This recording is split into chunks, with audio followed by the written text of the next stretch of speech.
It's 6 o'clock and I'd like to call the meeting to order.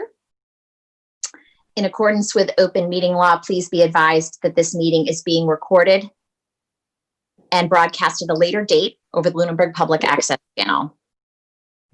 The town of Lunenburg, in response to the COVID-19 coronavirus, is currently following the guidance from the Lunenburg Board of Health, Massachusetts Department of Public Health, and the CDC regarding the virus and steps communities can take to prevent spread, and all town facilities are currently closed to the public. In accordance with the governor's order suspending certain provisions of the open meeting law, GLC 30A 20, all public meetings are being conducted remotely. This meeting will be broadcast at a later date through the local access cable channel and on public access on our Facebook page, and will be found on the Lunenburg Public Access YouTube channel after this meeting.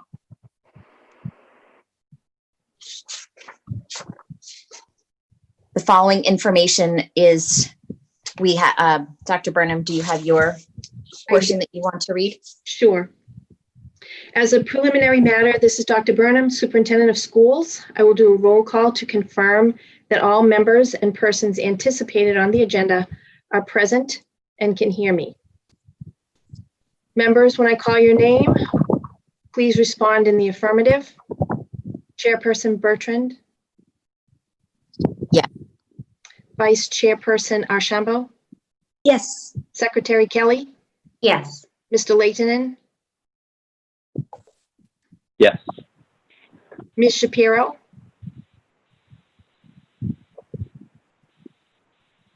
I didn't hear that one. Oh, sorry, yes. Staff, when I call your name, please respond in the affirmative. Recording Secretary, Ms. Sue Summers. Yes. Business Manager, Mr. Michael Cassidy. Yes. And this evening we have Mrs. Dorothy Presser from MASC to do a presentation on a workshop. Yes. Okay, I'll turn that back over to you, Mrs. Bertrand. Thank you. Good evening. Hold on, I'm on the wrong page. There we go. Sorry, I've lost my place.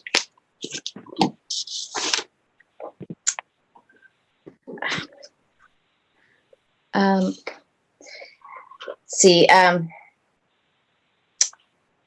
You want me to take it? so I've got it now, sorry. Okay.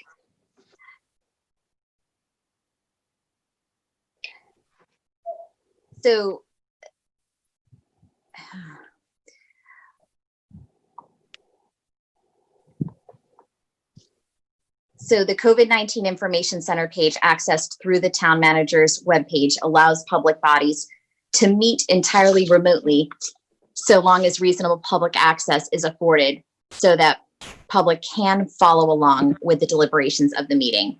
Ensuring public access does not ensure public participation unless such participation is required by law. This meeting will feature public comment. For this meeting, the Lunenburg School Committee is convening by telephone conference, video conference via Zoom app on the town's website, identifying how the public may join. For Zoom meetings, please note that this meeting is being recorded and that some attendees are participating by video conference. Accordingly, please be aware that other folks may be able to see you, and take care not to screen share your computer. Anything that you broadcast may be captured by the recording. Meeting business ground rules.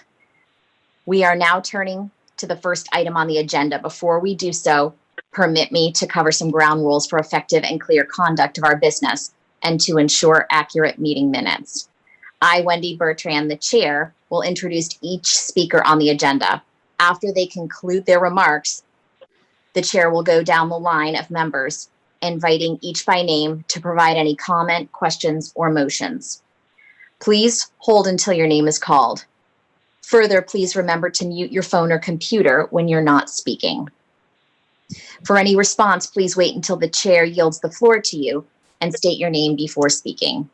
If members wish to engage in colloquy with other members, please do so through the chair. taking care to identify yourself. For items with public comment,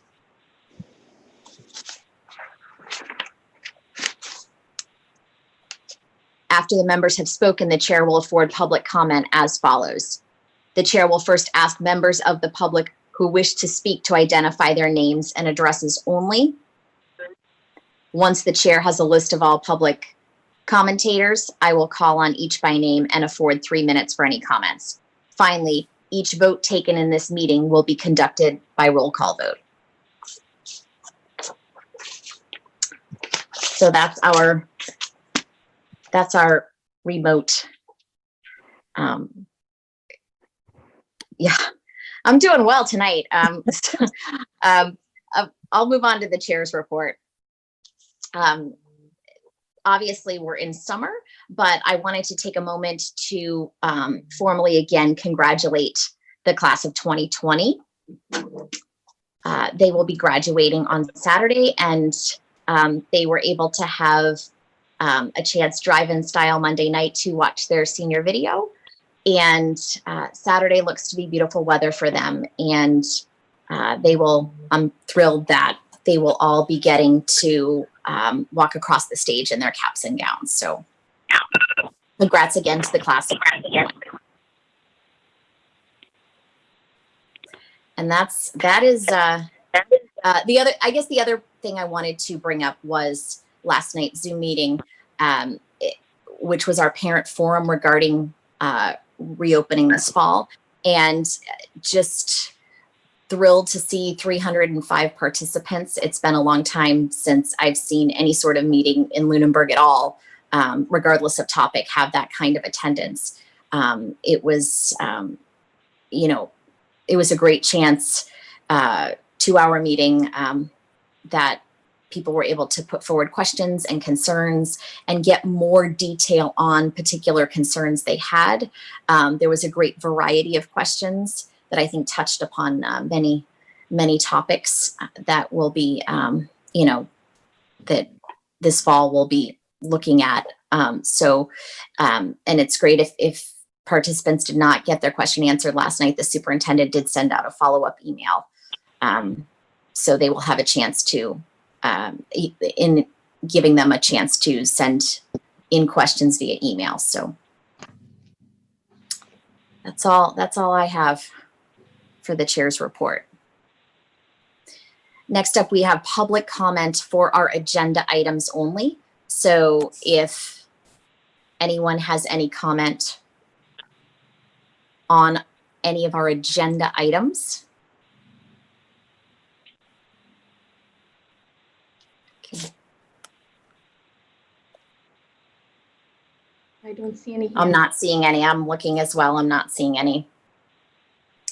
All right, then we will move on to the superintendent's report. So a little bit of an update or a review actually of where we're at with the reopen planning. The reopen planning team created an update that was sent out to staff and families last Friday, July 24th. That was following our meeting on the afternoon of July 24th. The survey for families will be open through tomorrow. We are also surveying staff relative to childcare needs at this time, and that survey will close out tomorrow as well.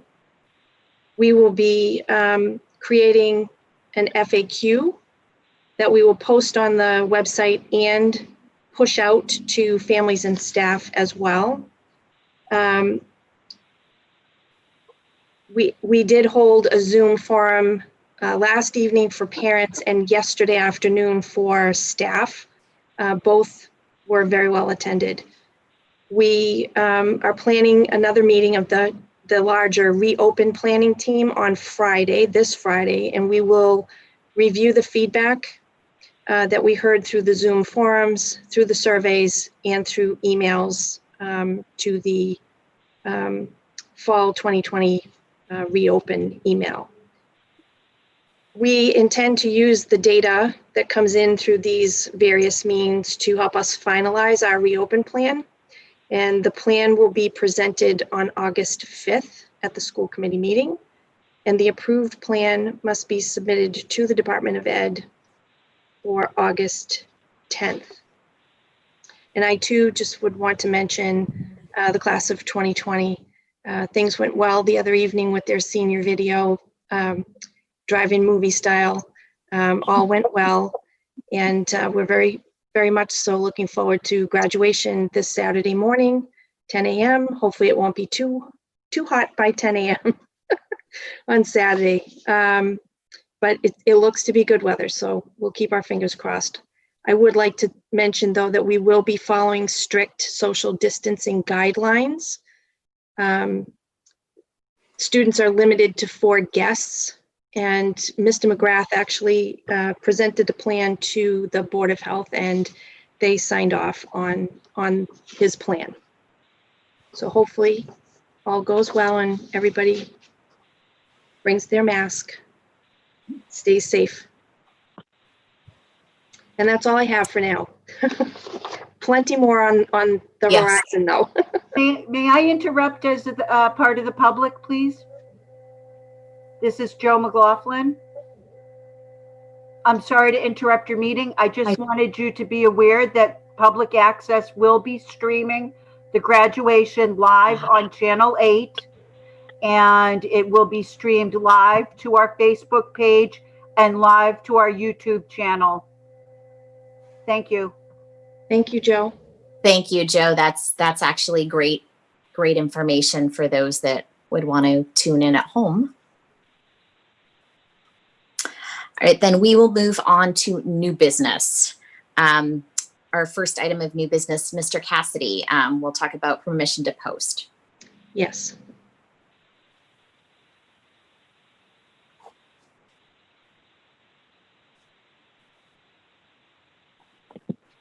Everyone.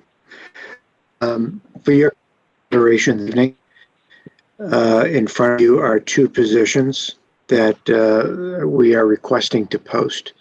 These 2 positions were not in the local budget, were not funded under the local budget, but they are being considered for 2 grants that have we've been entitled with through the Department of Elementary and Secondary Education.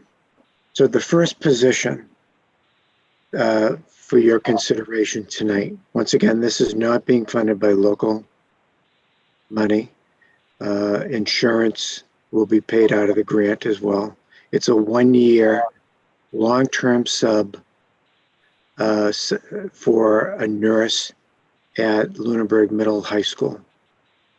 What we are proposing is this substitute is going to replace Katie McGuire, who is going to be acting as the COVID liaison in many different areas for the district, with the Board of Health, between the schools, overseeing practice and protocols from the state.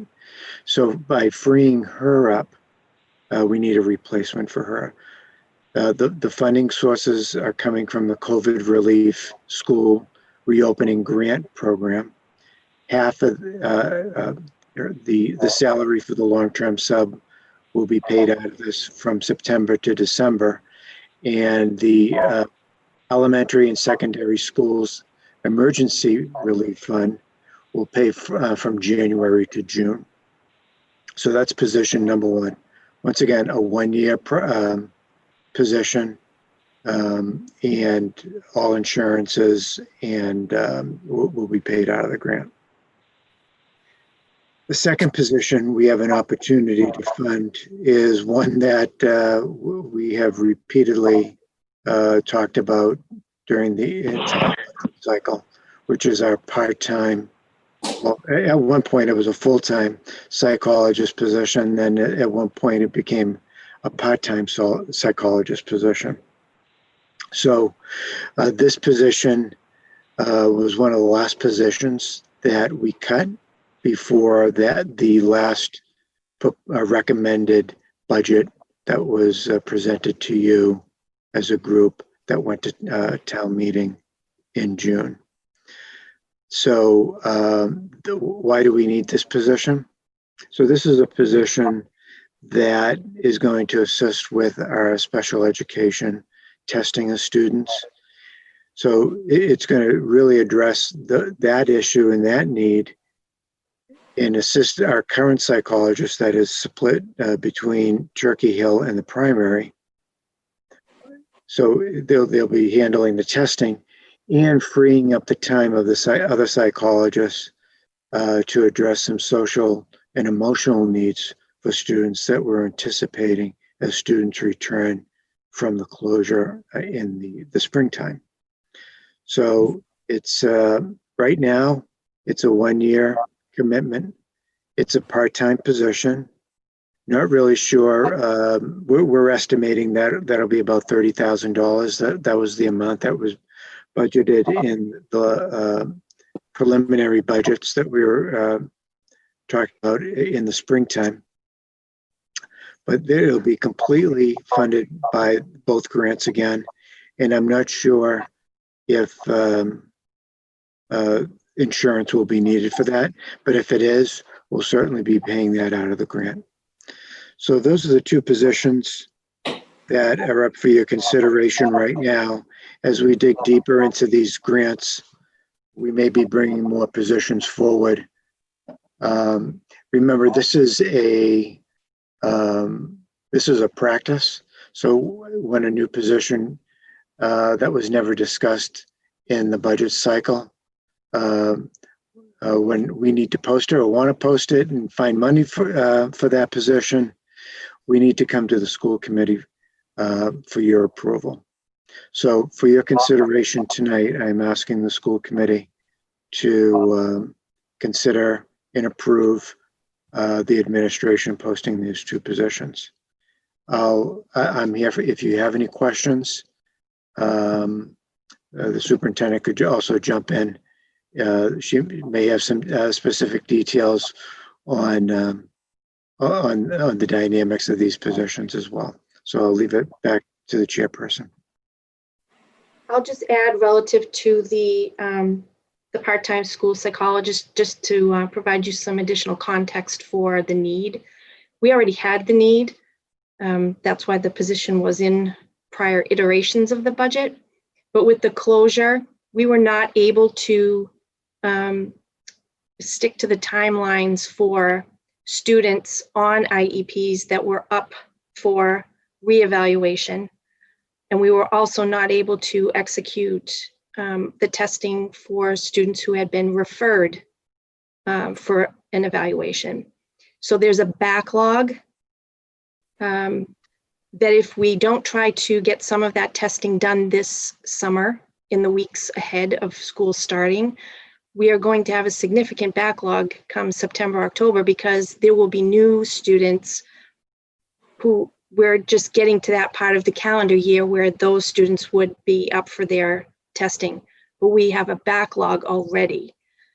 So honestly, if we don't get this position in and somebody on board in the next few weeks, our school psychologists are going to be straight out with nothing more than testing. And we know that we need them to be available for more than just the testing to support the kids when we come back.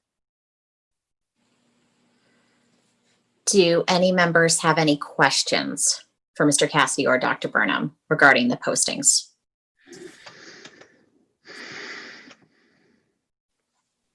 No questions? All right, then I will take a motion for permission to post these two positions. Carol? This is Carol Ashambo, and I will wish to make a motion that Mr. Cassidy be given permission to post the two positions as outlined. Is there a second? Laura? This is Laura Kelly. I second that motion. We All in favor? ready for a roll call vote? Yes. Miss Kelly, Yes. Ms. Shapiro? I didn't hear you. I'm sorry. Is my Okay, audio there you go. now? I think maybe you're maybe sitting a little too far back. Okay. I hear you now. Okay. Yes. Mrs. Archambeau, Yes. Mr. Leighton, Yes. and Mrs. Bertrand. Yes. Thank you very much. Thank you, Excellent. everyone. Yes. Appreciate it. Moving on to our next item on the agenda, revision of the 2020-2021 school calendar. And I'll turn that over to Dr. Burnham for some explanation. So originally I had planned to come before you this evening and request that we move our 2 full-day PD days to the first week of school and move one of the half days for PD to the first week of school, which would have allowed our teachers to have Monday, Tuesday, Wednesday, and half of Thursday that week prior to Labor Day weekend.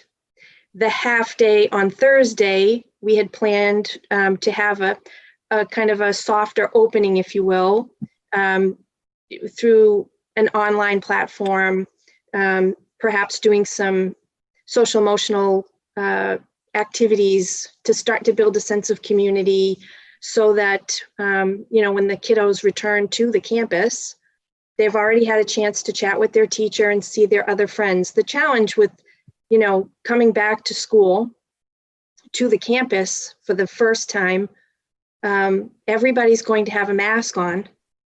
So all our students are going to know if their teacher is this much.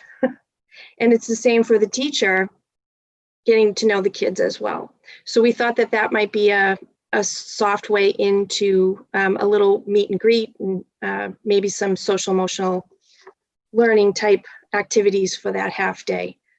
However, Monday, we got word that the commissioner had reached an agreement with the teacher unions across the state, the Boston Teachers Union, the AFT, and the MTA. And he has agreed to reduce the 180-day requirement to 170 days, therefore allowing us to have access to teachers because the teachers are on contract with us for 183 days. There was a conference call with the commissioner this morning with all of the superintendents, and what we learned there is that those 10 days must be used at the beginning of the school year, and school must begin by September 16th, which is a Wednesday. If we cannot meet that criteria, we would have to seek a waiver from the state. We cannot bank any of those 10 days and use them at a later date in the year. So I really, I'm going to suggest that we table this for now so that I can have an opportunity to meet with union leadership and talk about how we might want to set up the calendar with those 10 days at the beginning, and how will we use the other professional development days that we have on the calendar. Do we leave them right where they are, untouched, or do we see a new need now, and do we need to move those days forward and front load in the first half of the year as well? But I haven't had an opportunity to have that conversation. As I said, I just got that information from a conference call this morning. What is important, though, is that clearly at this point, we're looking at students not returning to the campus, opening day, first day for students, whether we open remote or some form return to the campus, that will not be happening until September 16th at the earliest. So if we could wait a week, and I can bring back a recommendation for how we might want to amend the calendar to incorporate the existing professional development days in a more cohesive way with the 10 days. And again, we might have a conversation and decide that we're going to leave the PD days that we had already planned right where they are and not make any change. But I'd rather just table this for now and bring back a comprehensive recommendation for you that you can vote on in a week's time. Question, Dr. Burnham. Yep. You just stated the earliest first day of school is September 16th. I thought that was the last possible day for a first day based on what DESE had put out. We have to open no later than September 16th. We could open earlier, but then we're foregoing the 10 days really. I will be happy to have the conversation with union leadership, and if they are interested in backing into earlier in August for the staff to return earlier in August, then potentially we can open right after Labor Day with students. But again, I would just appreciate the opportunity to have the conversation with them before I make a recommendation. Sure. I was just trying to be clear about, because the September 16th date was there and you just kind of cleared it up. They said that was the last possible day. So I think that was we all have to be ready to open by September 16th with students. Okay. Are there any other questions for Dr. Burnham? I just had a comment because I was thinking too, that's awfully late, but then I pulled out the calendar. Labor Day is awfully late. Yes. So that makes sense when you look at that. And Ms. Shapiro, you had a question? Yeah, so for the September 16th opening, does it have to be in person, or can that be your soft virtual opening that you were talking about? It absolutely could be a virtual opening. Again, I think, the teachers and the paraprofessionals, that have been working with us as part of this remote or reopen plan, they all want to make sure that we do it in a way that best supports the students returning and reduces anxiety, because a lot of students, and quite frankly, I'll tell you, a lot of staff have anxiety about coming back to the campus. So, Well, that's good to hear. Thank you. Any other questions? All right, then should we take a motion? We're tabling? Okay. So we will hear more about that at our meeting next week. Moving on, discussion regarding temporary suspension of the school choice program. Dr. Burnham. So if you have been following any of the update letters or conversation through the Zoom platform, the forums that we've had, the numbers are tricky. We really need to have an awful lot of information in order to assign students to cohorts that, won't be out of balance in terms of, bus capacity. We're going to have to balance those cohort A, cohort B, so that we have an even number, as close as we can, ridership on the bus. How many desks in a room, how many students are going to opt to remain remote learning. There's an awful lot at play here, and the surveys are going to get us some of the information that we need to make some of the decisions around what this hybrid or full open is going to look like. I would recommend that we just temporarily suspend accepting school choice applications until we get a look at what our data is telling us and what we think we can do in terms of a full return, hybrid return, bus riding, all of it. I would think that in the next few weeks, I'd be able to come back to you and tell you that we have a plan, it's solid, and we can reopen, because we would anticipate that we would have space available in the classes to accept new students. Would it be potentially beneficial not to reopen them and keep those class sizes smaller, particularly for in-person? That's a possibility as well. Okay, so something for us to discuss then once you bring back a solid plan. Are there any questions regarding the plan? Brian? Yes, I had a question for clarification. Is this just for new students or also current students who are doing school choice? Current students are already on our roster, so they're already factored in. I'm talking about, the folks who are currently calling and asking about availability for, for open seats. We had an application come in just last week. And when you think about it, it would be great if we could put a pause on any influx that is not resident-based.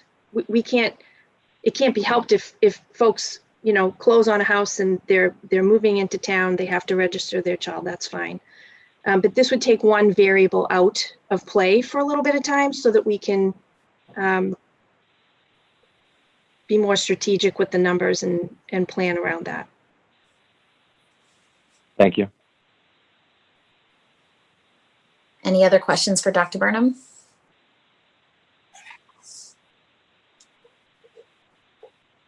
Okay. Thank you, then. So we'll take a vote. A vote, yes, we're ready. We'll need a motion. Yes.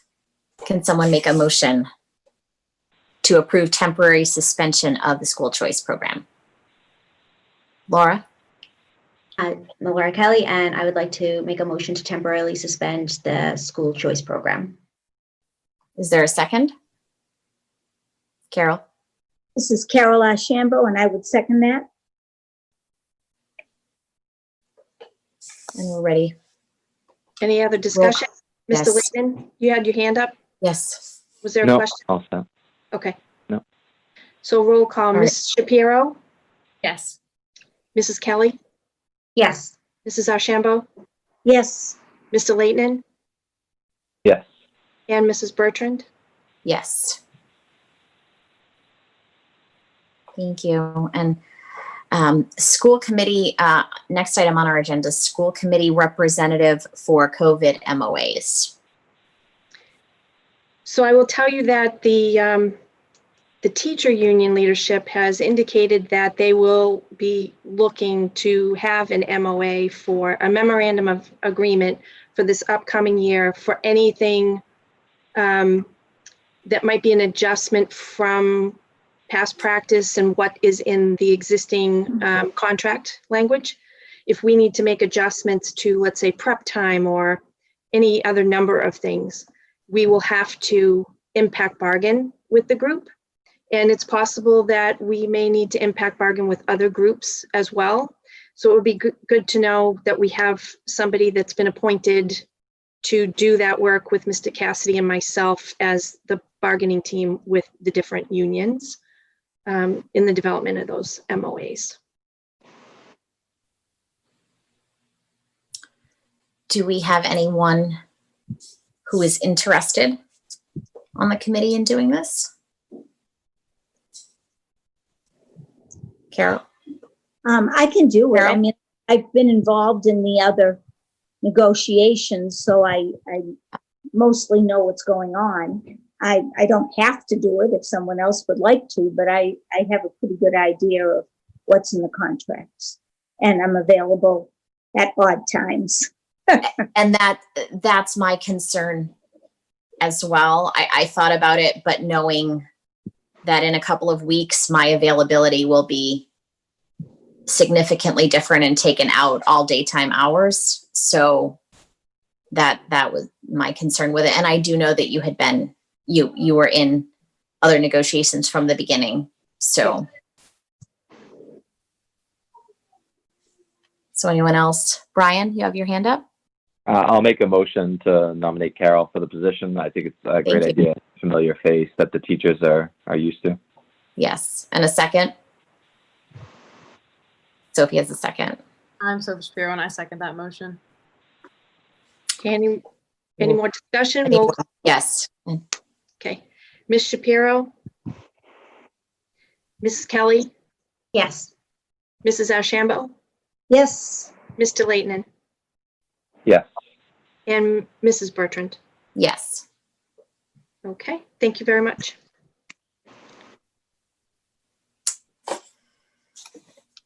And old business is listed here on our agenda. No old business. I didn't think we had any old business. So public comment then we'll move on to open to any topic that the school committee governs.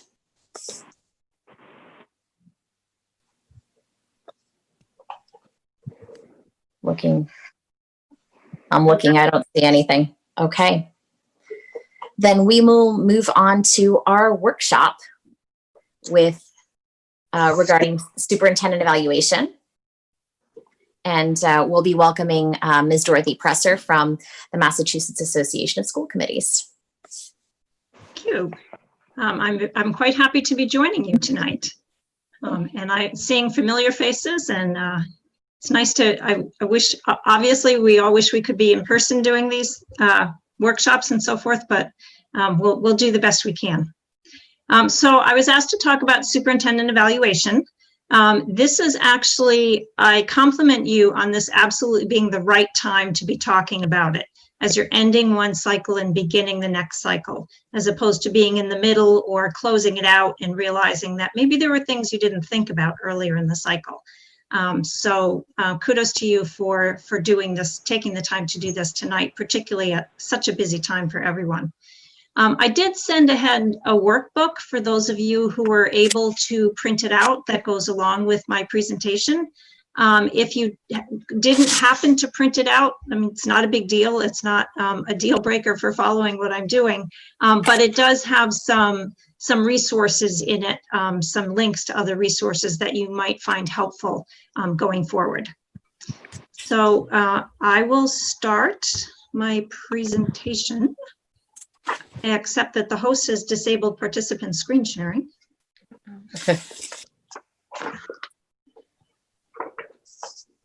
You are now approved to screen share. All right, let's. Okay. Do you have the presentation up in front of you? I do. Yeah. All right. All right. So, oops, let's press the right buttons here. So we're talking about superintendent evaluation, and indeed, what's it all about? There's a new model for superintendent evaluation that came about as a result of the achievement gap legislation in 2011. So all licensed educators in Massachusetts now have a model for evaluation that is regulated by the Department of Elementary and Secondary Education. Part of the rationale for changing what was done was that the evaluation tool, more than others that were used in the past, focuses on student achievement. Another idea behind it, again, different than models that were used in the past, was it's intended to help educators continually develop their practice. So help them understand where they're doing things well, even if those are areas they want to continue to develop to become more leaders in that area, or areas where they can develop their practice to be able to improve that impact on student achievement.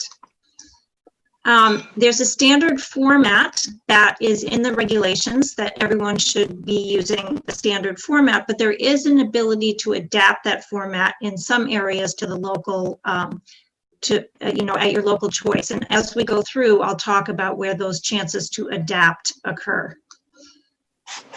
And also, and this is part of the reason I said it's great for you to be talking about it now, is that an annual evaluation is required in most cases, and in some cases can be a 2-year cycle, and we'll talk about that. But it really requires more attention to the process than a lot of the tools that were used in the past. And as we go through the different parts of the model, I will really emphasize that the more work that you're doing now at the beginning of the process, the easier it will be the rest of the way through the process for you. So there's 3 key components to the model. The first is a 2-part tool, which consists of goals and standards. The second is a multi-part rating system. And the third is a 5-step cycle. So I'm going to go through each of those 3 components. First, the 2-part tool. The first part of the tool is SMART goals. There should be at least 4 SMART goals, 1 professional practice goal, 1 student learning goal, and 2 to 4 district improvement goals. So a minimum of 2, and don't overload, don't get too many. Probably no more than 4 if you're going to be ambitious. And also, when you look at a district improvement goal, you might not be able to tell the difference between a district improvement goal and a student learning goal, and that's perfectly okay. But you may have, if you have something like a building project going on, or a budget that's going to require a lot of communication with the community, you might see something in the district improvement goal that relates more to that building project or to communication. The second part of the tool is the standards. So I'm going to go back for a second. The goals are unique to Lunenburg. Those are things that your superintendent will be working on that drive Lunenburg forward, that help you reach your overarching goals.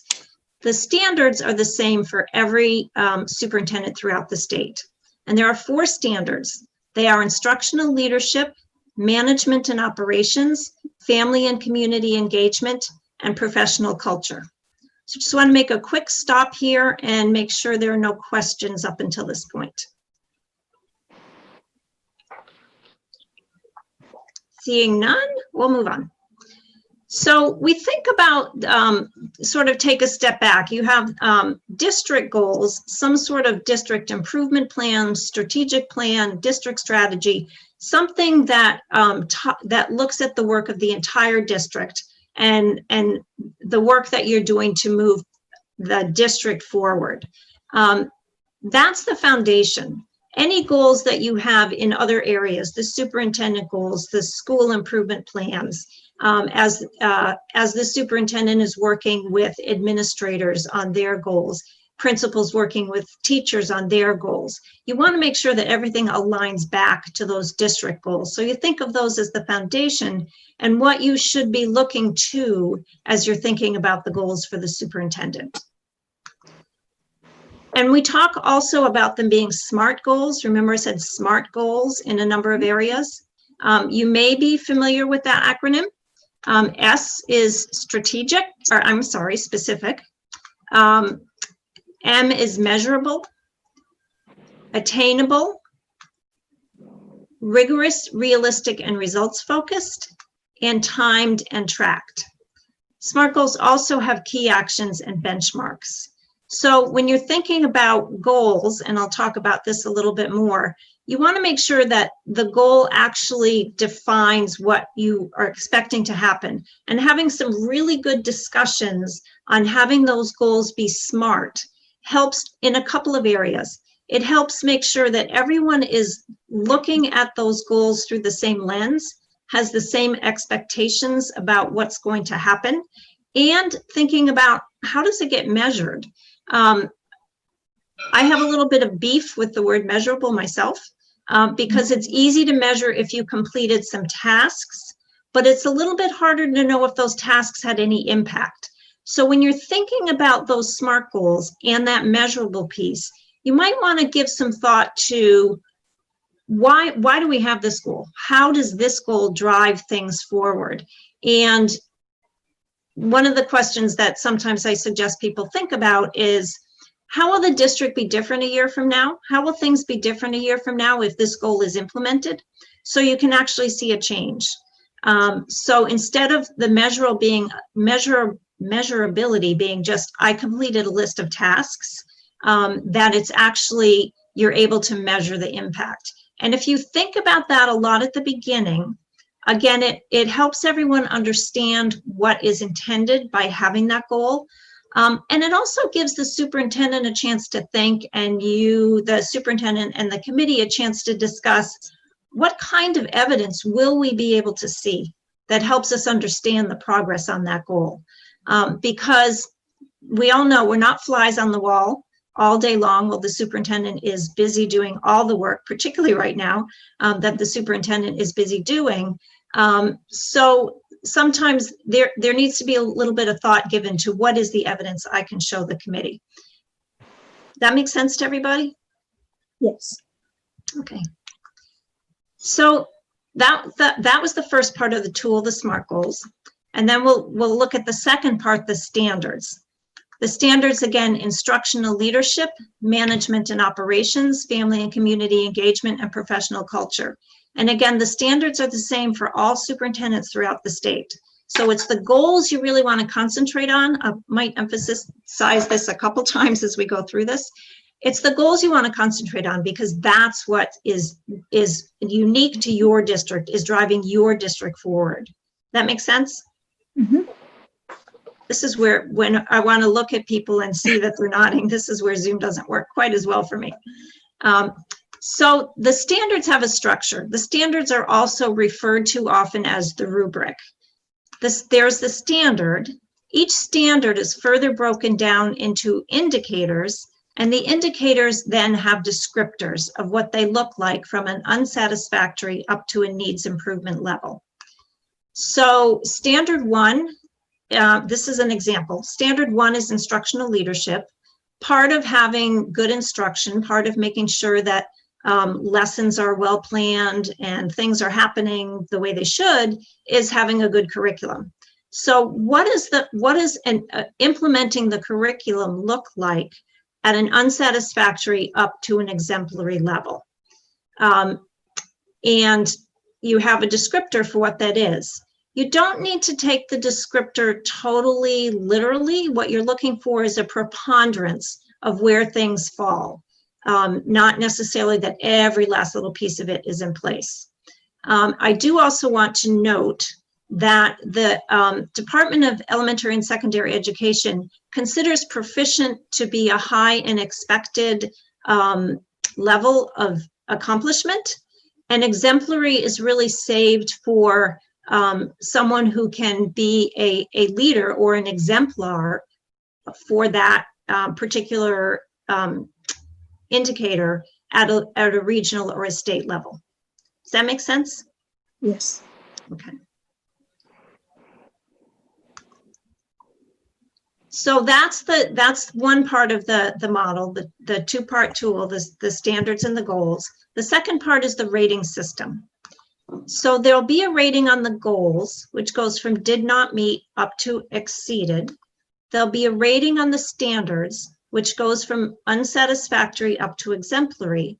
And there's a summative rating that combines the two, which also goes from unsatisfactory up to exemplary. Make sense? Mm-hmm. So here's where we're going to spend our time on the 5-step cycle. So the first and last part of the cycle is the self-assessment. At the end of the cycle, you'll be getting something from the superintendent. It's called the self-assessment. It might be called a recap, whatever it is. It's here's my summary of the cycle. Here's the summary of what was done in goals and meeting the standards. And here's the evidence that shows that. So in that also, you may get some indication of, and for the next cycle, here are the things that we might want to be looking at. So the superintendent will be telling you not only what was accomplished, but from that, as you start thinking about what's the next part of the cycle, some indication, or the next step, the next iteration of goals, you'll be talking about that sort of at the same time. So once you have that self-assessment and have completed the evaluation for one cycle, you'll be thinking about that as you start the next cycle. And the next step is goal planning or goal setting and plan development. And again, this is the place to really think about and spend time. Making sure everyone's on the same page about what those goals are and why they're important. We always think about, again, I'm going to emphasize, the goals are unique to you. So when you're thinking about the goals and the standards, set the goals first. think about how this moves you and your district forward. Then once you've set the goals, then pull out the rubric and think about what are the indicators that most closely align to the goals that we've already agreed upon. So the trick here is there are 21 indicators in the rubric. You do not need to use all 21 indicators when you evaluate the superintendent. And in fact, we strongly recommend that you don't, that you pick 6 to 8 maybe that align most closely with the goals that you've set. It's very common if you talk to educators who, teachers who are evaluated under this plan, a lot of times they'll be talking about what are the power standards or what are the power indicators or elements in their rubric that they're concentrating on. So think about after you've set the goals, what are the 6 to 8 indicators in that rubric that most closely align to the goals that we've set? The little trick there is you have to evaluate on every standard. So in that 6 to 8, you just have to make sure that you have something from each of the 4 standards. Am I making sense? Yes. Okay. So you've settled on the goals, you've settled on the standards, and the superintendent will then be making an action plan. That this is how things will get implemented during the course of the year. With that, it's really possible to form sort of a year-long agenda. Particularly if you've had a discussion about what is the evidence that we can see, you can sort of have a year-long agenda that says, what are the presentations during the course of the year that are going to help us understand how those goals are playing out? Remember, we talked about key actions and benchmarks. So what would be the right time for us to hear about that? And the advantage to doing that is that as the year goes on, you're building up your knowledge base of how the goals are working. So when you get to the end of the year, instead of for lack of a better way to say it, data dump of all the evidence that you might not have thought about before, it's really a review of the information that you've built up all year in listening to presentations. Does that make sense? Yes. Okay, so you've set your goals, you've talked about the plan development, you've talked about a year-long agenda. Now, superintendent gets to work and starts to implement the goals. In the middle of the cycle, there's a mid-cycle review. Aptly named, I guess, if it's in the middle of the cycle. This is not a written review. This is an agenda item, a discussion, a chance for a check-in. Are things on track?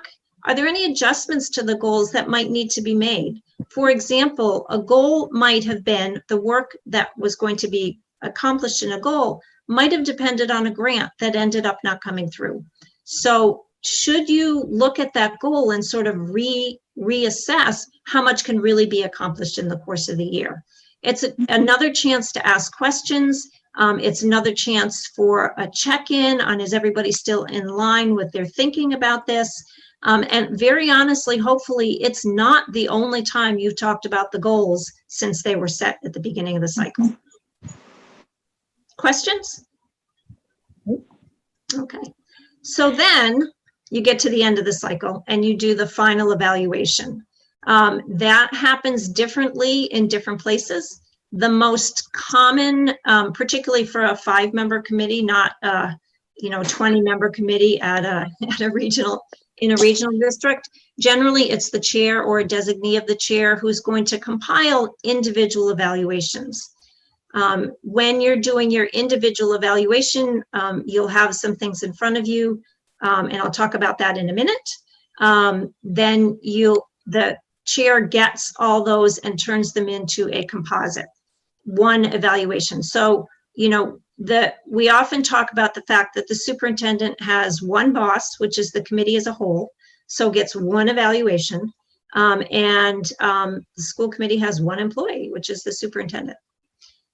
So I'm going to talk a little bit more about what goes into that final evaluation process, because this is sometimes, and this is again a time to have some discussion about how that composite gets put together, particularly what I find a lot of times, if that discussion didn't happen, is if there's a change in chair, and one chair looks at it differently than the previous chair did, and people don't understand that change is going to be made, then sometimes the evaluation of the superintendent turns into a discussion about how the evaluation got put together rather than the meat of the evaluation. So again, a good discussion to have before things start. So you're going to have to do your individual evaluation, the evidence and self-assessment that the superintendent has provided, the observations that you've watched all year as the superintendent has made presentations at school committee meetings and so forth. And there's a time period that the evaluation takes place in. So you're evaluating on a certain cycle, not going back further into the past than that cycle covers.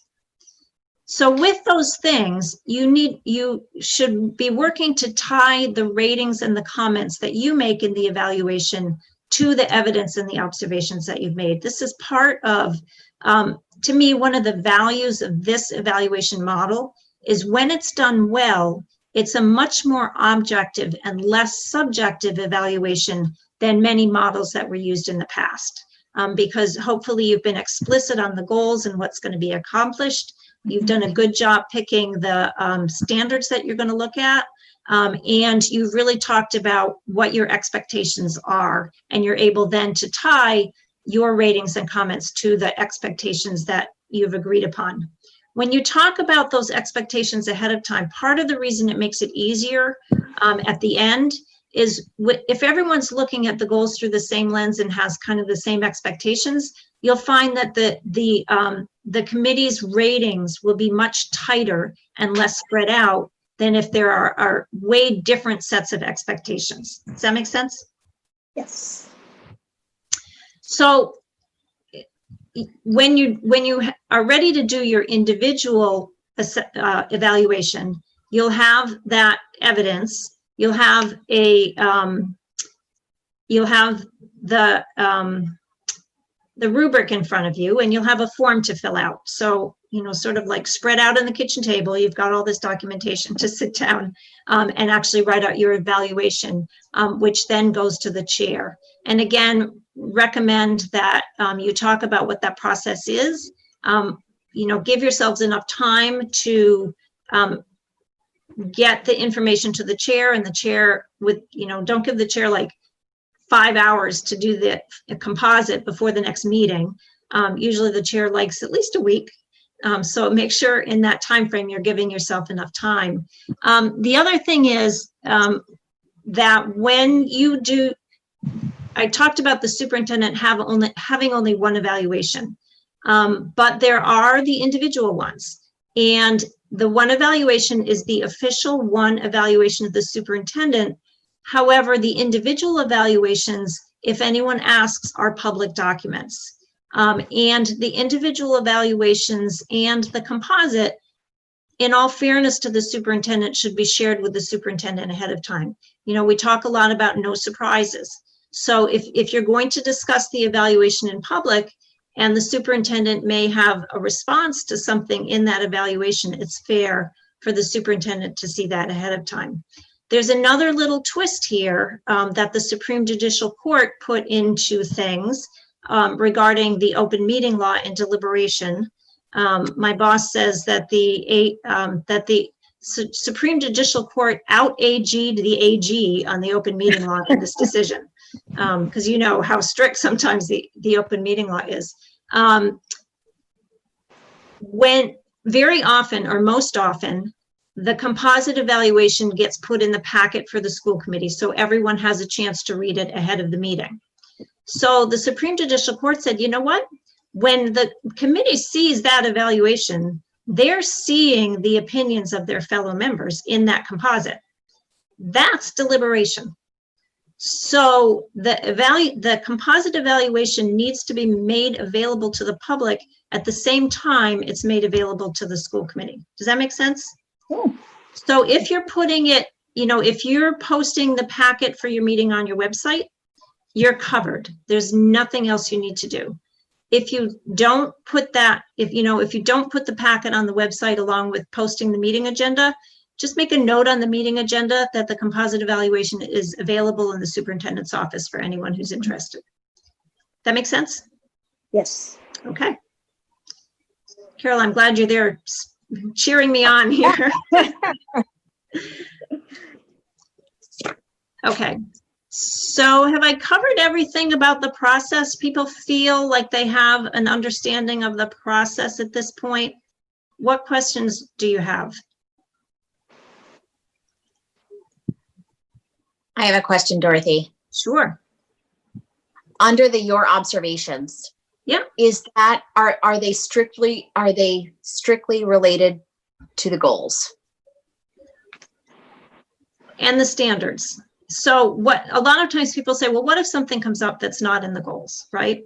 And a lot of times we think about that. If there's something egregious that comes up, you deal with it at the time. You don't save it till you're doing the evaluation, right? But if you're noticing something that you feel needs improvement, but it wasn't in the goals and you didn't talk about it, in fairness, at the beginning of the process, you told the superintendent, this is what we're going to evaluate you on. So if something more is coming up, then the next time you set goals, that's when you talk about it and say, okay, we make something up. Communication didn't play out the way that we were hoping it would this year. We didn't have a good goal on communication. In this cycle, we're going to have a good goal on communication. Does that make sense? Yes. Yes, it does. Yes. And, and it's not when you're writing up your narrative, it wouldn't be out of place to say, I'm hoping in the next cycle we see a goal about such and such. I mean, you can certainly have that discussion. But, again, in fairness to the person being evaluated, it would be unfair to tell them at the beginning of the cycle, you're going to evaluate them on one thing and then do something different at the end. Make sense? Yes. Thank you. So I talked about what's required and what's optional. So let's talk about that. We talked about what's required, simply for the 4 SMART goals in the 3 areas, a rating on all 4 of the standards, and that overall summative rating that combines the 2. The optional parts are that you don't need to use all the indicators in the rubric. Strongly, again, recommend that you do not. You can also weight the standards differently. So we talked about the fact that there's 4 standards. If there's a need in a particular year to put a lot of emphasis in one of those areas, for example, you've got a huge building project going on. So maybe management and operations is really important in that year. You might put more emphasis in a goal and standard that relates to that. If you weight that more heavily, it comes out in the overall rating of the standards. But if you weight one more heavily, say, then you've got to weight something else a little lighter, right? Because it should add up to 100%. So I used to say this all the time. I've been doing workshops and evaluations now for about 6 years. And all of a sudden, it occurred to me after somewhere in the 5th year, I've never heard anybody do this.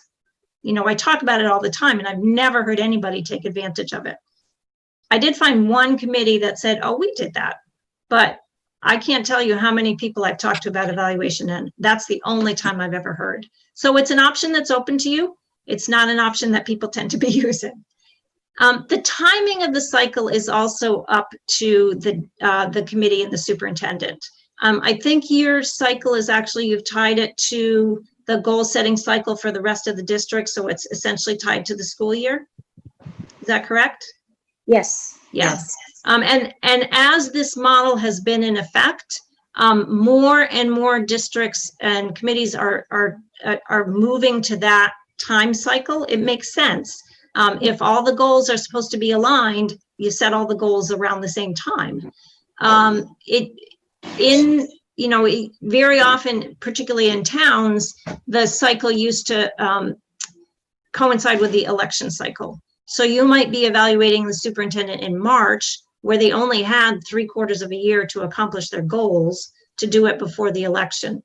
So going to that cycle that makes sense in terms of the district and in terms of all your goals can sometimes raise question about who participates, because someone just came on maybe 2 or 3 meetings ago, and they may not feel able to participate in the process, or they may feel they have something to contribute. You can also ask someone who is stepping off to fill out the form, give some feedback before they leave. And that can be incorporated into the final composite evaluation. Obviously, the people who are no longer on the committee have no vote when the final evaluation is done.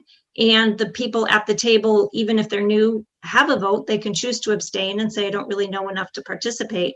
But however, if someone is going off when there's still time left, or if someone is coming on, again, they should be doing that evaluation for the time they were present on the committee.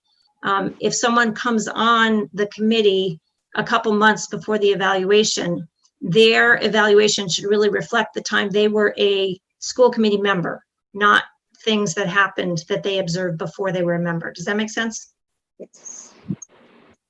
And that, again, that's a conversation to have ahead of time, not all of a sudden when you're thinking about, oh, it's time for the composite, and we just realized this person's only been to 1 meeting. What do we do? How the evaluation is used is up to you guys, whether it's used for contract renewal, raise, bonus, how it's used is up to you. And then again, the process for completing it, I said, I told you what the most common one is, that everyone does their individual evaluation compiled by the chair. I do want to emphasize, I don't think I said this, that the superintendent has the absolute pleasure of being evaluated in public. So the evaluation is professional competence. Professional competence is not a reason for executive session. So that evaluation, that final evaluation, discussion, and vote does take place in public. What questions do you have for me? I have a question about that point, Dorothy. Yep. This is Carol Ashambo. When we have done this in the past, and this is only my second go round, what we have done is we have all submitted our evaluations to the chair. The chair has compiled them, sent them to us for review, and then at the meeting, nobody says anything except for what the overall final evaluation is. And even then, like this year, that wasn't even stated. It was just, we took a vote on it. The evaluation was put on the website. But are we supposed to have a discussion about the evaluation in the open meeting? So a lot of committees don't. A lot of times the chair will read, give a summary of the ratings, read the composite narrative. And where the discussion sometimes happens is, so the chair has a hard job. Whoever the compiler is has a hard job, because they need to take, I see Wendy making a face. They need to make one cohesive document that every member can hear their voice in, right? So, and that's sometimes it's worth a discussion about talking about how the chair will reach the ratings. How will the chair decide what the ratings are? Again, a lot easier if you've had those good discussions about what's to be accomplished and expected, because those ratings will be a lot tighter across the 5 people. Right. But also, how will comments be handled? Often committees will decide that 2 people have to make a similar comment for it to get into the narrative.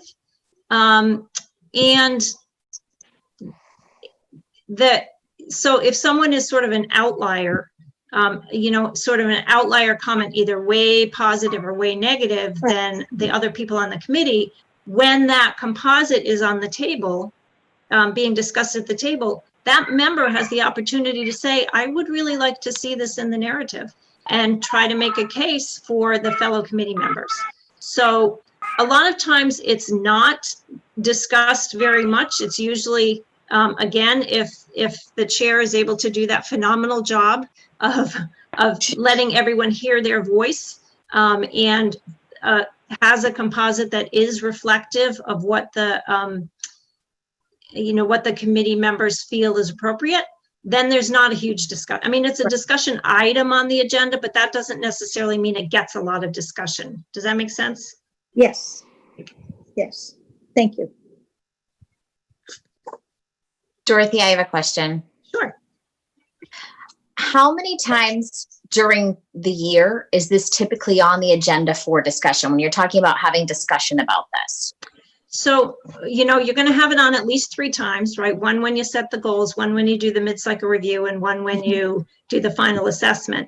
A lot of times, what's helpful in sort of building up that knowledge base, which not only helps you understand what's being accomplished, but often will help you understand, so when the next iteration of goals comes, and when the superintendent says, I recommend that this be the goal, you'll say, oh yeah, because we knew we could hear you talk about what next steps are, right? Because generally the goals for the superintendent don't change drastically from year to year. The same way, the goals for the district don't change drastically. You're building from year to year, that you're looking for that continuous improvement. But I'm getting to the answer to your question. So if you're thinking about, if you're thinking about that work that's done during the course of the year, the superintendent will probably find times to say, you're getting this presentation to understand the work on goal A. And I think sometimes just that explicit reminder that when you're getting a presentation that it relates to a goal is really all you need. You don't need to have a big discussion about this is the goal, but what you're getting is a presentation to help you understand the progress. Does that make sense? Yes. Yes. That's good. A lot of times for the district goals, we talk about having on your agenda, you might have a particular presentation that's about the implementation of a goal, sometimes just in parentheses on the agenda, goal X, so that you're explicitly aware that you're monitoring the progress to the goals, which is one of the responsibilities of the school committee. And having that agenda reminds you that you're doing that monitoring as you go along.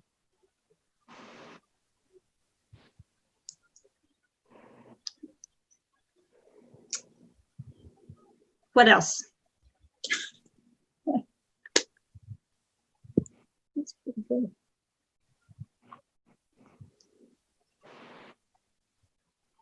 So we typically, Dorothy, have this due right at the time when we change members. So at our town election time, which for us is 3rd week of May. So we try to have that due so that, the full committee is evaluating from that sort of July 1 through the end of, to the end of May. And you're lucky, because a lot of times town elections, if they take place like in early April, then they're trying, if they're tying to the election cycle, they're doing their evaluation in March, which is really bad, not the best timing. So if you're right at the end of May, which is not that far from the end of the school year, right, you're in pretty good shape. We don't typically have in those final few weeks, anything. Most years there isn't anything that we haven't sort of, from a goal perspective, there hasn't been enough progress on, or it's clear that that's going to be more ongoing, or, there's good insight to where we're at because the year is winding down. Yeah. Yeah. And it's easy to project the next 3 weeks or whatever it is until. Right. Yeah. Yeah. Okay. Is this something you sent us some parts of? Well, could we get all the slides? You most certainly can get all the slides. I just thought it was great for us as, you know, again, we're thinking about it throughout the year, but this will not be fresh in our minds in February or March. Yeah. So the other thing is in that workbook, so this is part of, you know, trying to do things on Zoom and keep you engaged and give you something to follow along with. So in that workbook, there's also some links to some other documents. There's a link to the rubric. There's a link to the form. And the department actually last fall did a series of videos about the different parts of the evaluation process. And they went to chairs and superintendents in different types of communities. And they talk in those videos about how it works there, how it works in their community. So that might, you know, if you've binge watched all the shows you can stand sometime, you might tune into those. And there's also the MASC guide to superintendent evaluation. So that in written form will summarize a lot of the things we talked about. I'll absolutely send the slides. But you know, those other things will be helpful references for you as well. And if you know, if you want me to come back at some point and do a refresher, happy to do it. Happy to do it. Dorothy, I have one other question. Last fall, I attended one of those meetings on the new superintendent's evaluation rubric. Yep. And in the spring, I thought the new rubric might be a better way to go because it was more streamlined. And I think it just served to confuse us more. So it wasn't terribly helpful. This obviously has cleared a lot of that up. But do we still have to choose between two rubrics, or is there a definite one that we are supposed to be using? So the rubric, the new rubric, again, it stays at the indicator level. The old one went down to the element level. So you actually had, in much more detail, you had 40 elements, I think. Instead of the 21 indicators, you had 40 elements. And some of those elements actually, I was actually part of designing the new rubric. And we were really happy that the department listened to the practitioners who said, you know what, this doesn't work. It's too complex. It's hard for the public to understand. It's hard for non-educators to understand. And there are certain elements in there that we cannot know legally. You're asking us about, you know, evaluations and how is the superintendent doing on evaluations, and we can't see anybody else's evaluation. So, you know, we're between a rock and a hard place. We were really happy that the department recognized that and brought it up to a more global level, if you will. But I think, you know, I really think that if you think about concentrating your effort and your, I'm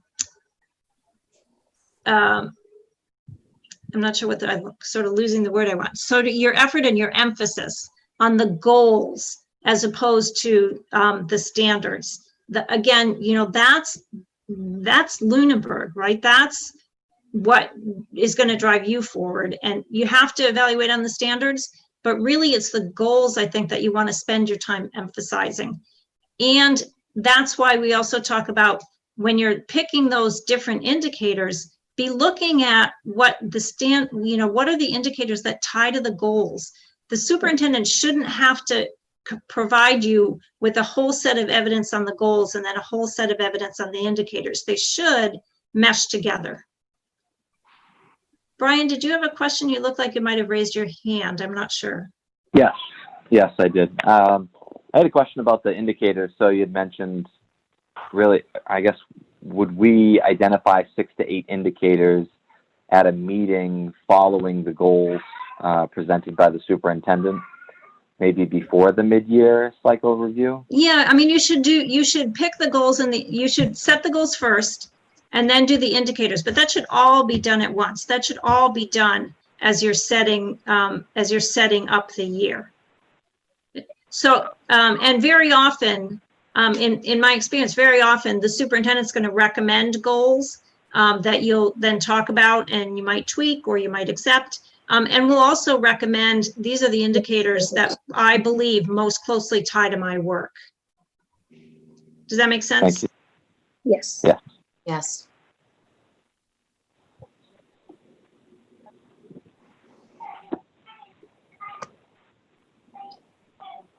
Anything else? No. Well, so I've taken care of questions and wrap up. So I'll send you on your way.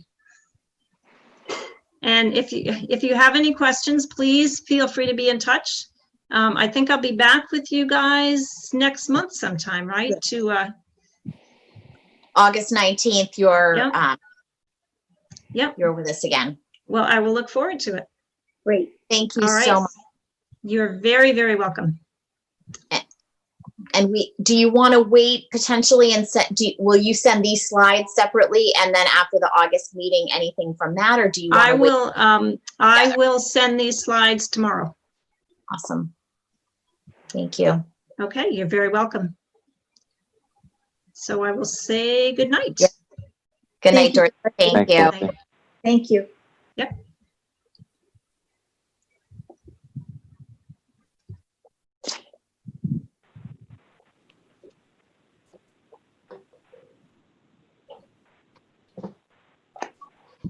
Well, before, it's not on the agenda, but we typically have, I don't know if I can ask about topics for future discussion. Dr. Burnham, it's not on here, but I didn't know if anybody had them other than follow-ups that you had, talked about bringing to us at our August 5th meeting. I think if you have something that you would like on a future agenda, I'm happy to hear about that now. I just figured I'd put it out as we typically do have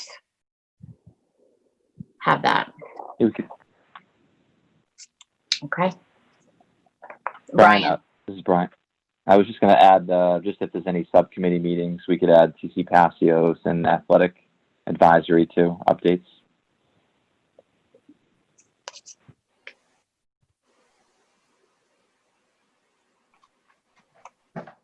Yes, because those are obviously have still been happening or will be starting up again.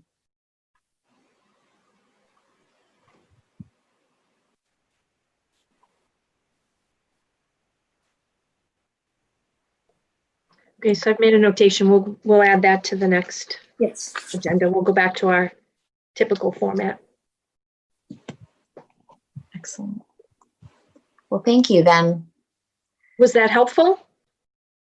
That was very helpful. Enlightening. I thought it might be helpful. You thought correctly. 5 years I've sat on this committee and there's never been this type of guidance. I guess I should have realized, as other committees probably should have prior to this, there are resources out there for us, but it's not something that's ever happened in the past. So this was excellent context. Well, I think it's always nice when you can have somebody that you can ask questions and have a little bit of a dialogue so that you deepen your understanding. It's great that you can go to the Department of Ed. They have posted all kinds of things. Sometimes very clear, sometimes maybe a little bit confusing and not as much help. So I thought that this might be helpful, particularly where our two newest members aren't coming into this role from an education field and have a background for this. So I thought it would be helpful. Hopefully it was. Great. Thank you so much for Yeah. doing that. Yes, thank you. For me, it made sense on the teacher side of it, but it is different having all of us as a group collaborating and evaluating. It's a different perspective, different view, different challenge. And working this year with a different evaluation tool. It definitely I think it's nice for you to know that, even if we're using the original rubric that's very comprehensive, that you don't have to be looking to provide ratings on every single bit of the 40, right? Because that's cumbersome, Time consuming. right? Huge. So, Yeah, even overwhelming for educators too. We don't do that as educators too. We just highlight your 6 to 8 and you just focus on those. yep. That'll be good to, as a group, focus on just 6 to 8. We'll find ours and it'll work out much better. So what I think we can try is that because I have done this before. When I design the goals and I bring them to you, I will note the standards and indicators that I think align with the work. And as Dorothy said, as long as across the 4 goals, there's an alignment to at least one indicator from every standard across the 4 of them, then we should be okay. But that's easy for me to do. Yeah. Because I know how these things correlate back to the rubric. So for me to identify it and for you to review it and determine if you agree with it or you have questions about why I selected different indicators to align to the different goals, then at least it's just a conversation and clarification rather than trying to pull it all together as a group of 5 in the context of a discussion. It's tricky. So hopefully, I would agree too, hopefully but- that would help. And I think the self-assessment will also help where you can identify things with the indicators on the self-assessment too. Yep. That can guide a little bit. Yes. I also thought it was a good idea that in the agenda to say this presentation aligns with this goal and these indicators, because you're not always thinking of that Right. when listening to something, particularly in this fall where everything is going to be so very busy. Yes. So to call our attention to where, what, much like the teachers put up evidence on their, whatever they call them now, dashboards or whatever it is, it's been a while, but same idea. Well, hopefully this will help and it'll make things a little bit easier and more streamlined for everybody. Because springtime's always busy. There's a lot going on. So hopefully this will be beneficial for everybody and take some of the stress off Yes, everybody's shoulders. was a great idea. Yes. Okay. Excellent. Then we're on to adjournment. We will be back here a week from tonight. Mhm. All right. So I will take a motion to adjourn. Sophie, Sophie Shapiro, I motion to adjourn this meeting. at 7:58. Oh, yes. Sorry, it's 7. All good. All good. We are adjourned. Is Mr. Layton in the second? Yes. Yeah, I was going to second. Oh. that. Forgot. Please. So roll call vote. Ms. Shapiro, Yes. Mrs. Kelly, Yes. Mr. Layton, Yes. Mrs. Ashambo, Yes, and Mrs. Bertrand. Yes. Now we're adjourned. now we're adjourned. Night, everyone. Good See you night. next Good week. night, everybody.